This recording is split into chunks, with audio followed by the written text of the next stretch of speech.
आम इंतखाबात में धांधली के खिलाफ तहरीक इंसाफ के एहतजाज की कॉल के बाद इस्लामाबाद में कैपिटल डेवलपमेंट अथॉरिटी और मकामी इंतजामिया ने प्रेस क्लब के सामने मौजूद ग्राउंड में गहरी खुदाई कर डाली। एहतजाज से निपटने के लिए सिक्योरिटी के सख्त इंतजाम किए गए हैं। इस पर हम बात करते हैं डॉन न्यूज के रिपोर्टर शकील खलार से। शकील, बताइएगा किस तरह के इंतजाम देख रहे हैं आप वहां पर?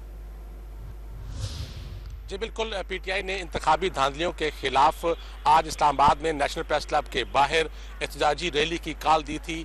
ताहम इंतजामिया ने पीटीआई की दरख्वास्त को मुस्तरद करते हुए उनको जवाब दे दिया है कि इस्लामाबाद में दफ़ा 144 नाफज है और किसी किस्म के एहतजाज या रैली की इजाज़त नहीं है। और उसके साथ साथ गुज़श्ता रात नेशनल प्रेस क्लब के बाहर एक ग्राउंड जहाँ पर अमूमन एहतजाज होते हैं, यहाँ इस जगह पर खुदाई करके इस जगह को बिल्कुल नकारा बना दिया है। यहाँ अब लोग खड़े नहीं हो सकेंगे। जगह जगह पर हैवी मशीनरी के जरिए गड्ढे खोद दिए गए हैं और खारदार तारे लगाकर पुलिस की भारी नफरी तैनात कर दी गई है। और पुलिस की तरफ से भी मौक़िफ़ सामने आया है कि इस्लामाबाद में एहतजाज की जो है इजाज़त नहीं है। और ख़ास तौर पर जहाँ ये प्रेस क्लब है तो ये रेड जोन में आता है, यहाँ तो पर किसी को भी एहतजाज की इजाज़त नहीं है। और अभी तक इस्लामाबाद पुलिस की तरफ से मुख्तलिफ मकामात पर नफरी तैनात कर दी गई है ताकि अगर लोग इकट्ठे हों तो उनको वहीं पर ही उनको मुंतशिर किया जा सके। जी।